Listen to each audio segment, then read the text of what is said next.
That's Mike. It is. And we're at the Jungle Vault. Let's go. Let's go.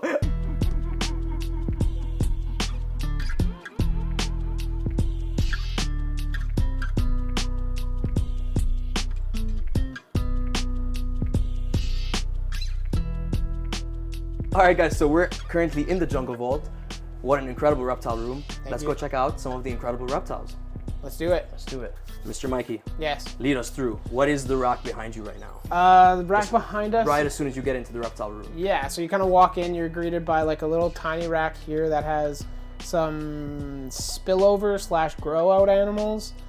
We have a couple histrionica, we have a couple chahua, we have some baby Iridactylodes, an American toad for God knows what reason. And then we also have a baby Sonora annulata, I believe is actually what we have, even though it's labeled differently. And then right in the room, we just have a kind of grow out rack / baby rack. So this is where we keep all of the baby hognoses that we produce, and hopefully soonish some king snakes as well.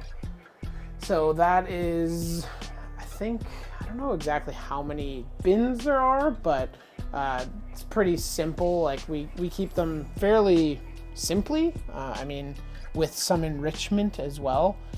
This one is it's a 2023 baby. So. Awesome. Do you have an adult somewhere in this rack we could kind of compare the size to? Not a full adult, but we do have a kind of grow out. Also, I love you're speedy. kind of the system you have here. What do you guys use?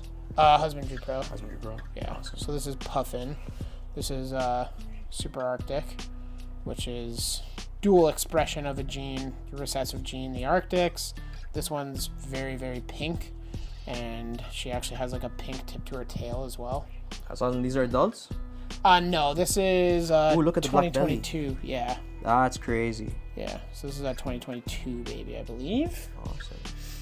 And then the adults are actually in another rack. So that's like kind of as big as we keep them in here. And then they get moved to the adult rack, which is over here. And an adult, you'd be looking at, like, this is one of our breeders, sugarcane. That's an adult, so hand for reference. Yeah. Bigger than I expected, but not a gigantic snake. Like, that's a pretty good sized snake for people to be keeping. Oh yeah, it's like a perfect beginner snake. I did not know you guys had cats. Yeah, there's a rat at our feet. Hello. What about this awesome tank right there? So this here is the Galeichnus dacnycolor, otherwise known as the Mexican tree frogs. These guys are mistakable for a whites, I would say. I think they're a lot better to keep them whites. They're a little bit more specialized care. They're kind of kept like they're formerly Pachymedusa, and which were closely related to the Phylomedusa, which are known as the waxy monkey tree frogs or waxy tree frogs.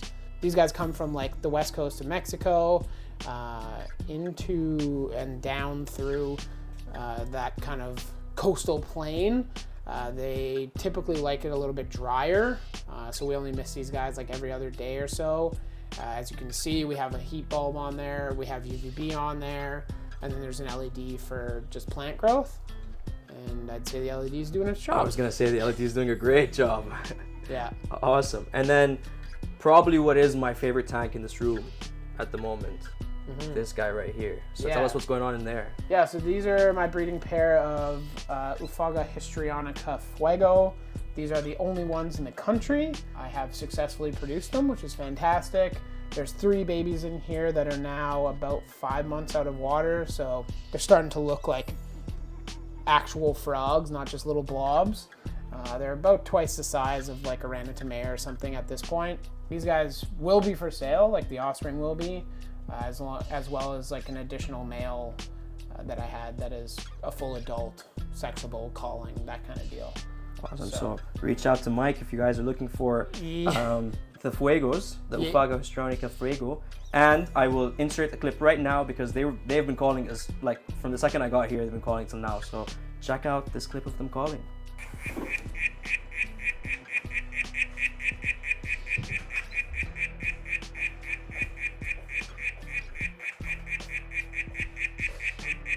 This is a 33, 22, 33.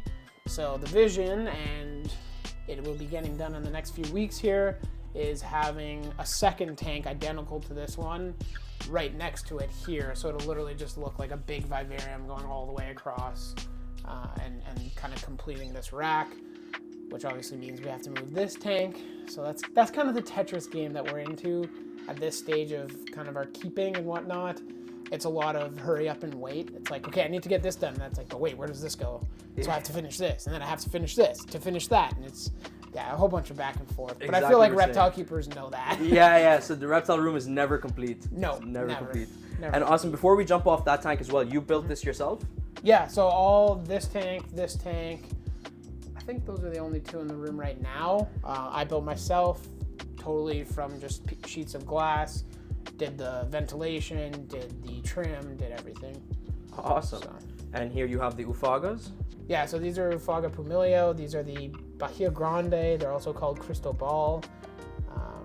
We did have an offspring from these, but unfortunately while I was away in the jungle, we had a bit of a fruit fly crash, and unfortunately I think we did lose the offspring, but I haven't been here thoroughly taking things out and whatnot, so I can't confirm that yet. Yeah, so mostly what I got out of dark frogs as well was the fruit flies. Yeah. Awesome. Okay, so our little friend here is out now as well. Yeah, that's crazy. Tell us about these guys. So this is a Oreocryptophis porphyraceus coxi. I like to say that just because it's confusing as hell. Yes. They're also called the Thai bamboo rat snake. These guys are a Chinese, Asian species of rat snake. So they like to be typically quite a bit cooler. They don't want to hit any temperatures really above 80 degrees. And their kind of ideal range is like low 70s to high 80s. And they can even go colder than that too. They don't mind. But like if we were to take her out right now, she feels like cold. It's very strange. You can't come here without me preaching my Takydromus to you. So we've kind of talked about the adult rack. These are mostly the hognoses and whatnot. There's also a couple king snakes at the bottom here. But my pride and joys of the room are the Takydromus. So these are the Takydromus margdinus, otherwise known as like the emerald grass lizards. It's almost like you're up in front of the glass, they're like, all right, we're coming. Is there food coming? Oh yeah. Yeah, these guys are little they're little carnivores for sure. Insectivorous species. They also do love Pangea, which is nice.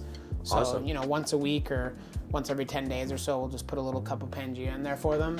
And they go nuts for it. And then they sit on the branch like a friggin' balloon, just like basking and absorbing it, which is pretty funny. That's awesome. How many species of them do you have? I have two species of Takydromus, the Smaragdinus, which you guys just saw, and then the Dorsalis, which is right next door. These guys are called the Sekishima grass lizards. Very cool species from Japan. Different islands in Japan. Are they both from Japan? Yeah. Okay. Yeah, they're Asian species. Takydromus, the genus, goes like from, I think, I was doing all the research like a long time ago when I was doing the care guide, or when I was planning to do the care guide for these guys. But the genus goes from like Bali all the way, like Malaysia, that kind of deal, all the way up to like Russia. Wow. So they have an insane range. These guys obviously have a pretty limited range, but there are some of them that stretch very, very far. And there's something like 15 or 20, I think it was 22 species of Takydromus that are currently described. A lot of them aren't this color or this colorful. A lot of them are just kind of like the standard long-tailed grass lizards, where they're just like a brown and different patterns of brown. So these are the prettiest ones? In my opinion, yeah. The ones that I've looked up. I can't say I've researched every single one, but from when I was doing my research, these were the kind of jewels of the genus, I would suppose. Like, I mean, we'll go over here to Midori. She's actually came from the States. Her and Turok, the male from that tank, they came from the States. She's like about 10 years old. Wow. So definitely up there in age, but like chill lizard, super easy to handle. Like, wow, I was not expecting that. No. The Smaragdinus I would never dare doing this with, but she's just so chill, which I love. Like, it's always nice having a lizard that you can kind of just come hang out with.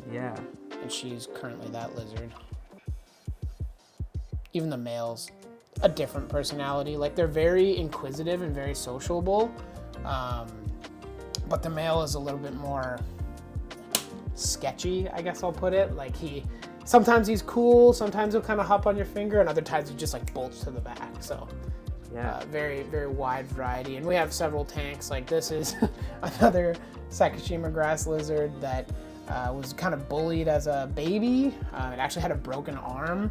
And one of the things that is incredible with Takydromus is their ability to regenerate and heal.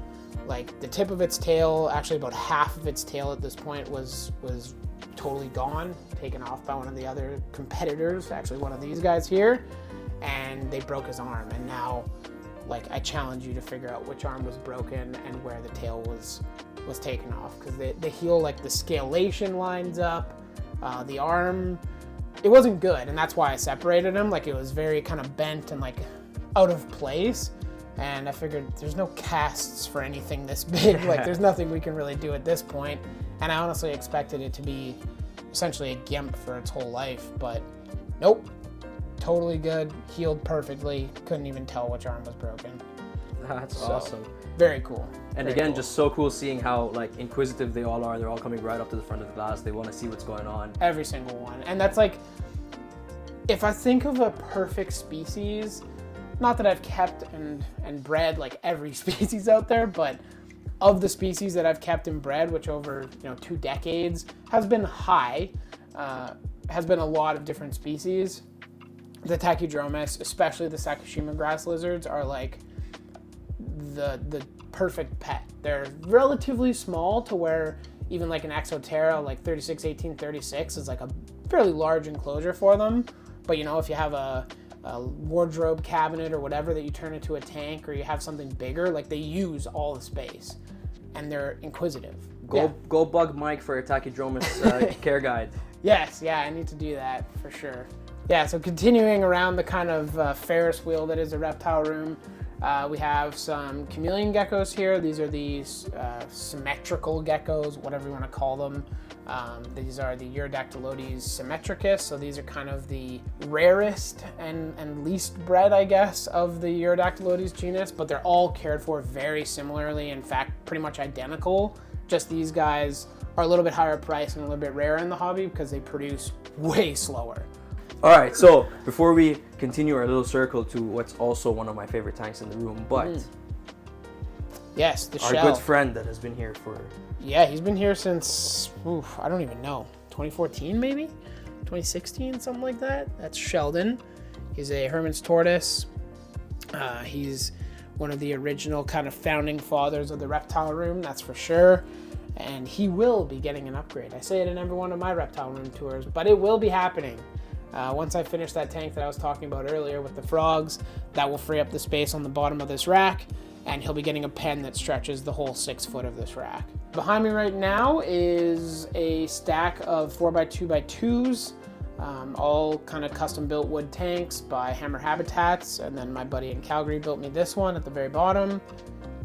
Up top here we have the Eurofam, we have Feugo, the male, and then we have Gertie, the little baby that is normally out, but not out right now.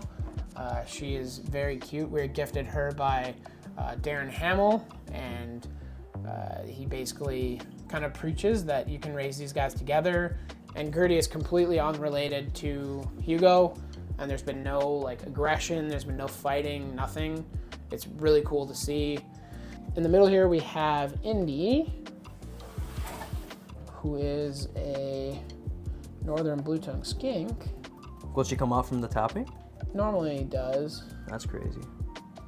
Indy must be dug back there somewhere because I don't even see him. Normally you can see his head, but yeah, he's chilling. So that's Indy, the ghost of the reptile room, apparently. And then down here we have my male yellow Aki monitor that was produced by Cody Joe in a breeding partnership with myself. So this is, one of those babies that has now grown up and is an Aki monitor, that's for sure. Yeah. And then we did skip over something that is very cool. Yes. These are the blue histrionica. Wow. Yeah. That's a frog right there. Heck yeah. Yeah, so these guys are technically the same species as the ones that we showed before. Very, very interesting and very cool. Very hard to find in the wild.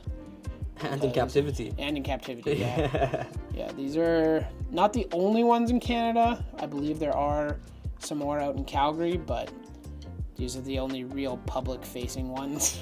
Right. Yeah. Fingers crossed you can get them breeding as well. I really hope so. I really hope so. Do you have a pair of them? Not confirmed. That one has been calling, so I'm just hoping one of the other two is a female. Fingers crossed. Otherwise, Ivan's getting more of my money. Awesome. And then maybe we'll wrap it up on this tank right here. Who is in here? Yeah, so this is Kalea. This is Bree's prized possession. She is a red-tailed rat snake, but a Borneo locale, so she doesn't have a red tail at all. She's basically kind of like a slate gray, bluey type tail.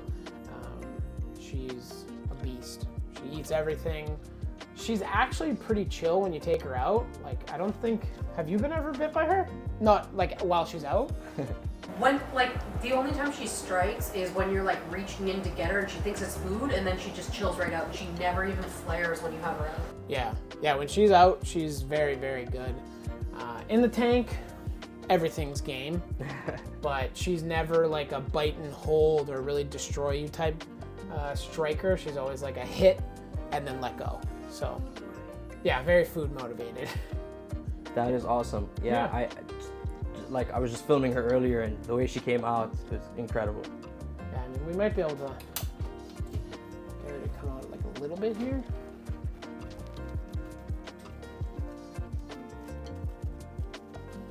She's coming. I'm playing stupid games. I'm gonna win stupid prizes. That's a plant. Please don't bite that. Yeah, so in the tank, she's very excitable, but once she kind of realizes that nothing's food, she's typically pretty good. It's very cool, her like threat display of a tongue flick too. How the two sides of the tongue split and almost go like completely 90 degrees from each other. Yeah. Very cool. Very, very cool species. Yeah, and like I said, this was Bree's like prized possession. She sold her Brazilian rainbow boa for the pair of these guys. So very, very neat species. Very hard to find and becoming increasingly hard to find. Very cool species, and this is actually going to be her tank someday. It's been kind of an on-running joke on my channel that, you know, someday. At some point Bree will get started on that, but that's her project. I'm willing to help, but that's gonna be on her.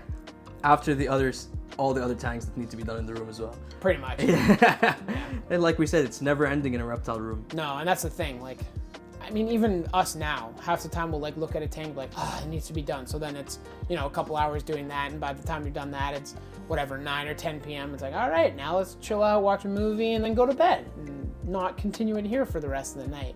Yeah. So it's always very hard to get yourself out of the reptile room at the end of the night. Yeah. You gotta drink a coffee. You just did a lot of talking. Yep. Awesome. Coffee o'clock. Coffee o'clock, yes. Well, actually, food and drinks o'clock now. Yes, yeah. 7 o'clock. We're gonna go get food and drinks. Mike, thank you very much for giving us this tour. No Incredible problem. reptile room. You have some awesome species. Thank you.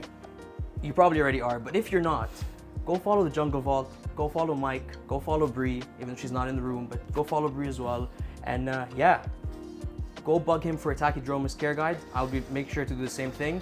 And yeah, once again, thank you very much for having me. No problem. Thanks for coming, man. See you all in the next video. Later.